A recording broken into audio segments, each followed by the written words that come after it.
Hey there, introverts and deep thinkers. Welcome to Introverts Unmuted, the podcast where we prove that quiet doesn't mean invisible and deep thoughts deserve a mic. If you've ever felt drained by small talk, mastered the art of sneaking out of the room, or wished the world understood the magic of solitude, this is your space. We dive into everything from navigating social energy to embracing creativity, confidence, and the unique power of being an introvert. So get comfy, plug in, let's turn up the volume on our quiet confidence. I'm Amber Hansel, and this is Introverts Unmuted. Today, I have with me Elaine. She is a Pinterest strategist who helps women-led businesses create an evergreen, sustainable marketing arm for their business. I am all here for that because I am all about sustainable marketing for your business. So welcome. Thank you so much for having me, Amber. I'm excited to be here. Yes. So you've run a boutique Pinterest agency for almost 7 years now, which is amazing. And you had started with like a blog. So tell me more about your journey into this Pinterest strategist. Right. So actually, I got my start back in 2010 when I started to dabble, knowing that I wanted to work in the online business world. Not quite sure where I fit in, though. So I started actually following a lot of bro marketers, thinking like this is the way to go. Quickly learned that wasn't, but it did allow me to build out some websites initially. Then after the birth of my first daughter, I thought to myself, what's the perfect foray into online business, but to start a mom blog. So that's exactly what I did. And that's how I got started in Pinterest. I actually took all the courses, learned all the things, and started to self-teach myself with all the information I had to grow my Pinterest traffic for that mom blog. And I grew it to about 100,000 sessions per month. And then I sold it for 5 figures because I was more interested in the Pinterest strategy. And I had a lot of people coming to me going like, how are you doing it? Like, can you help me? So then I was like, this is a little bit more sustainable. It can kind of get me off of the hamster wheel of constantly trying to chase. And so I was really excited to be able to help other people with their Pinterest strategy. Yeah, I love that. So I dabble in Pinterest. I am not consistent at all. So for those of us that are like, yeah, we know Pinterest or we use it for personal use of like grabbing ideas and all of that, but we really want to use it for our business because we know we have heard all the things, we have dabbled in it, we've done it, maybe we've seen a little bit of results, but then we can't keep up. Right. So Pinterest is definitely that sustainable platform because you don't need to be on all the time. And, your written content actually has legs on there too. So that will be a relief to a lot of your listeners. But I think what you're asking me is like how to continue making that sustainable and make it maybe part of your marketing workflow. Yeah. So Pinterest does require a little bit of a change in mindset. It is the most powerful, in my opinion, at what's called evergreen content. So that's more of your thought leadership, the content that you have that's more long form, like for you, Amber, that would be your podcasts, your blog posts, and things like that. So instead of creating content that's short and like maybe has like one point to it and then disappears in the algorithm, you're actually building what I like to call a work of art, a body of work, if you will, on Pinterest with your thought leadership. So I always tell people, if you want to make it sustainable, and a really important part of your marketing arm is you need to lead with Pinterest. And that is a mindset shift for a lot of entrepreneurs who have been sold like Instagram and socials is the way to go.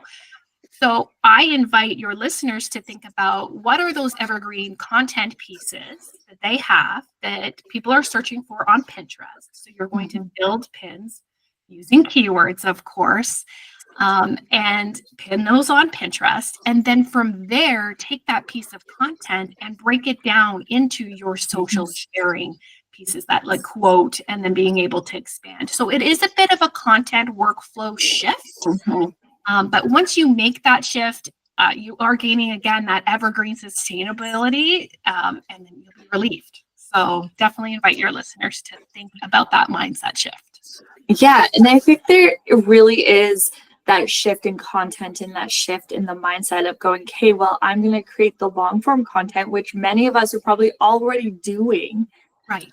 But going, okay, now it goes out to here, and then I break it down. All your content, for socials is already done.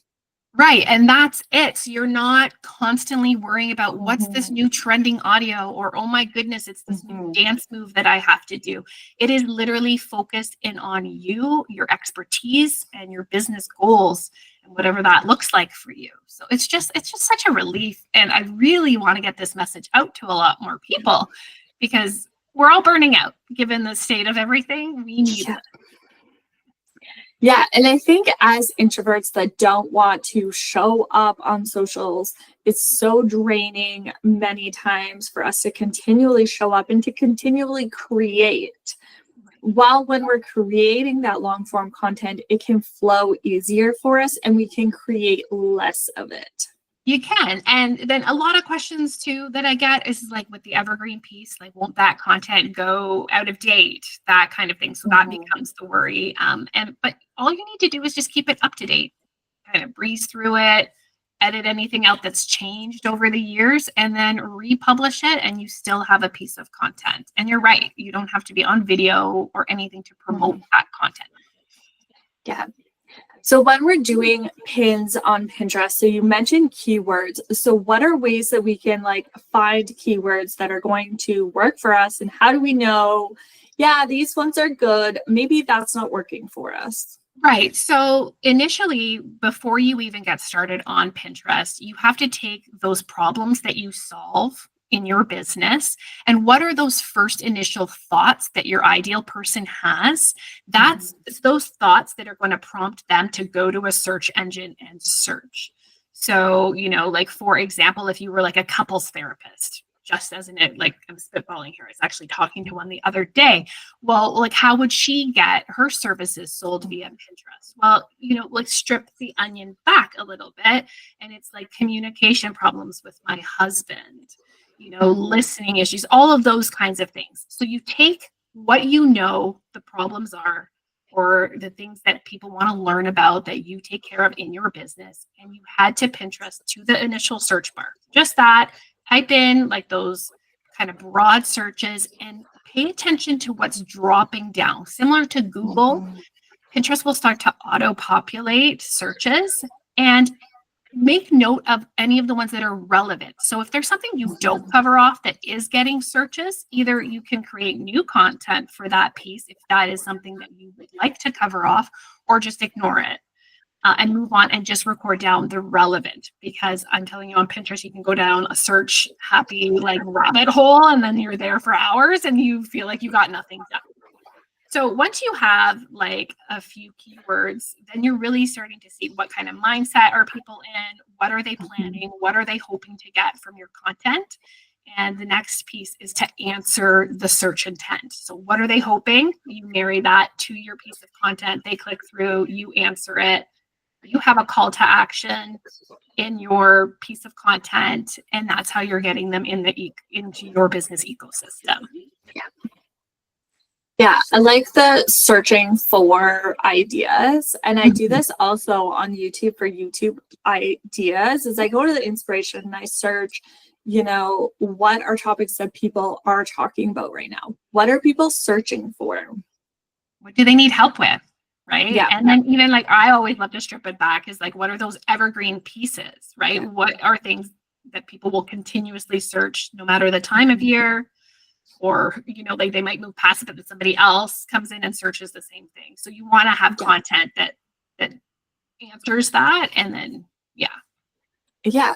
And like you said, there's once you answer that question and then they have that answer, then they're into your ecosystem. And so then you can keep moving them into your funnel with more information and answering more of their questions. And then it keeps going.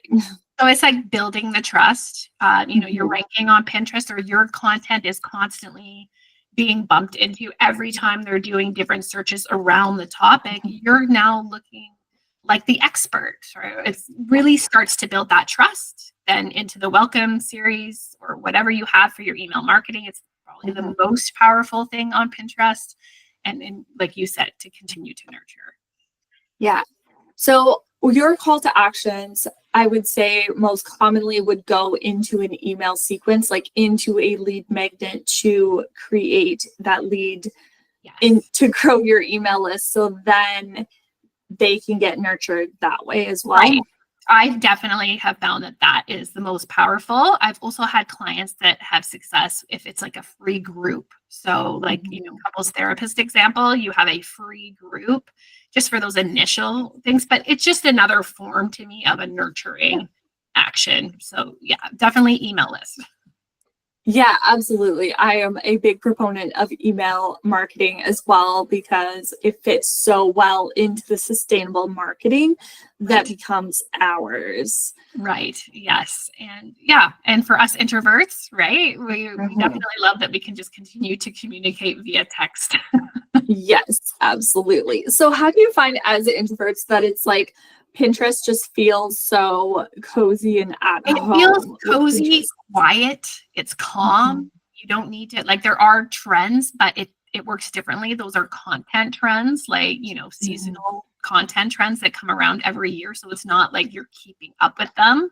If you miss a trend 1 year on Pinterest, I say, don't worry about that. Just still optimize the content and it will perform well next year. So it's just like, it's not a set and forget, but it almost is, because you're definitely not having to log in to see performance all the time. Not that you should never check on performance, but it just alleviates that, oh my gosh, my reach dropped, or, those kinds of questions that arise for introverts. It's just quiet and calm. That's the best way I can describe it. So how often do you suggest that we put out a pin? So optimally, when somebody's getting started, I don't want to overwhelm anybody. So I will tell them to pin 1 pin per day. That is a great starting place. And then once you get your workflow down and you kind of really see how the platform works, go ahead, add a new pin in, and then another pin. And, for me and the clients, it's anywhere between 5 to 10 pins per day to really keep content moving and getting found during different seasons and all of that. But again, 1 pin per day, don't overcomplicate it, get used to it, and then add as you go. Yeah. So are you creating, I know that sometimes I will create more than 1 pin for that piece of content. Yes. So right off the hop, as soon as a new blog post or a new podcast episode goes live, I love to create 3 to 5 pin variations for that same piece of content. And I really keep in mind, what are the keyword angles, right? So there could be different ways of looking at that piece of content, and I will target off those different angles in those 3 to 5 initial pins, because I'm really teaching Pinterest what this content is about. And the algorithm is smart, so it can really take those like main keywords and start to really understand. Yeah. Have you seen more of an uptick in video content on Pinterest, as we have seen the giant uptick in video everywhere across? So the great news is that yes, video content does perform well on Pinterest. They really pushed for it. But here's the really good part. Your static text overlay pins are going to carry the strategy. So I have clients that absolutely have videos that are performing really well. You don't need to worry about that to get started on Pinterest. So if you're video shy, or you're just like, heck no, I'm not going to do that, you can absolutely get traction on Pinterest without video. Yeah, that's great, because I think the good mix of things, like obviously this podcast for myself, I do video, so I have video clips that I'd like to use, and I want to start posting potentially some of these clips to Pinterest to, put it out there, as well as the static pins. Have you seen also podcasting becoming more popular on Pinterest than it was previously? Absolutely. And I think that's given the whole return to more long form content. People are, like, we want more information than just this short clip. So that really, levels the playing field for podcasts. So you can have a short clip that leads into your blog post or to your podcast player. So my answer is yes. Yeah. And I think having a podcast, and then I know podcasters create blog posts off of their podcast as well. So then you have double the pins, right? You can pin for your podcast and pin for your blog. Right. Absolutely. So with that, just a note, if anybody is listening and they have a podcast, just don't use only your transcript. Make sure to actually do the work, do that little extra step to break it into, headlines that people are actually searching for, and really break it down so that, blog readers and podcast listeners are different. So you do have to cater a little bit of the blog post to the readers. Just a note. Yes, I am definitely against using transcripts. Like, I only use transcript when it's with my podcast. Right. A transcript is not a blog post. Those are two very separate things. And I think many, podcasters, I follow this one person, and she is podcaster and blog, and that is her main thing, is your transcript is not a blog post. Absolutely. Yeah. Readers are different than listeners, right? You want to be able to skim and have sections that make sense so that you can see what area you want to stop in and read about. So yes, definitely important. Yeah. Do you find that there are different people over on Pinterest than, say, on LinkedIn? Oh, for sure. Absolutely. LinkedIn, for me, an interesting platform. It's something that I've just dabbled in here in 2025. And I still feel that LinkedIn, while the reach is better, the engagement I find is better, it's still performative, right? Mm-hmm. So that's the difference on Pinterest. There's no need to perform. And then in terms of audience, I'm not a LinkedIn expert, but I definitely think it's a lot of B2B, where over on Pinterest, you're also able to connect with, B2C and B2B as well, but definitely a broader range of people. Yeah. So what is your primary platform that you, besides Pinterest, obviously, we can find you over on Pinterest. But what is your primary social platform that you like to hang out on? I am going to go with LinkedIn. I can't believe I'm saying it, because I'm becoming more active on it and enjoying it. So you can definitely find me over there at Elaine Timms. And then Threads, which is another text-based platform. And I believe that's how you and I connected. Yeah. And I love it over there because it's text and you can just drop a thought and go. So I'm also there under Elaine Timms Creative. So that's the agency. And Instagram's like a back burner platform for me. I'm there, but it's not my main. Yeah. And I think there has been this shift, especially in 2025, around Instagram, because they have I don't even know what they did, but they messed up somewhere. Yeah. And so people are really struggling over there in just so many aspects. And so them creating Threads may have hurt them Instagram, but man, it really helped us out, because I love connecting with people over there. And like you said, it's just this text-based program, and it's so nice to scroll and just read. Yeah, just read, take in the content that you want to, leave it, whatever, right? So it's like an introvert's brain. Yes. And LinkedIn, I'm, transforming my LinkedIn account as well to really focus more on that platform, because I think there's so many good conversations that happen that don't feel like you're in Instagram. I feel like I'm always in an argument or something with someone over there. Yeah, I feel like it's very negative. It's very let's call everybody out for not doing what they should be doing. And that's Which tiring. Is what? Honestly, if there's anything you take away, there's really not a perfect marketing plan. It is a lot of try something, fail at it, try again. But just remembering that socials are a tactic. Part of your overall marketing strategy, not the marketing strategy. So if you've thought to yourself to move away from Instagram, do it. There are many other ways to market a business. Yeah, absolutely. And I think Pinterest is such a great way to move away from that because a lot of it too, like we don't own Instagram, you don't own that, but you own your website, the content that you put out, your podcast, your blog. Those are yours and you can direct people into your community. Right, absolutely. I'm like big on that too. I can't believe that people build up a social platform to, thousands of followers without something as a catch-all, so to speak, Yeah. if something goes wrong. And I've seen so many people lose their Instagram following. So yes, I agree with you. Owned digital asset, website, email list, those types of things. That should be the focus.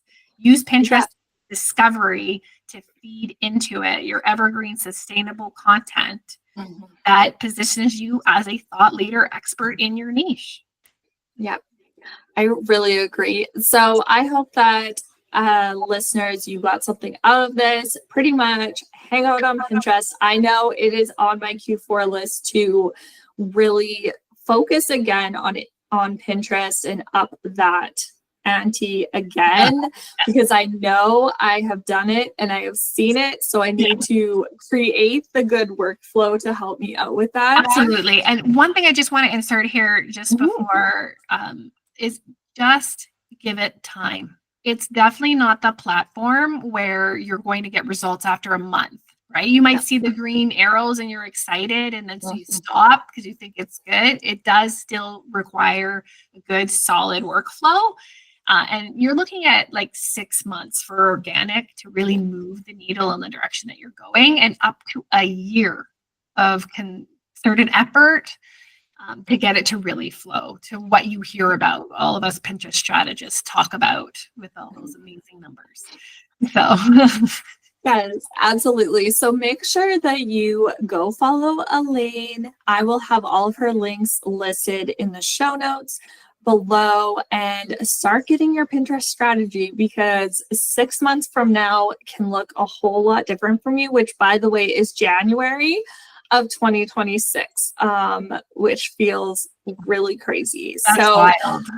It's wild, but that is 6 months. So let's consider that when you are looking at your marketing strategy. So thank you so much for you. Oh, no problem.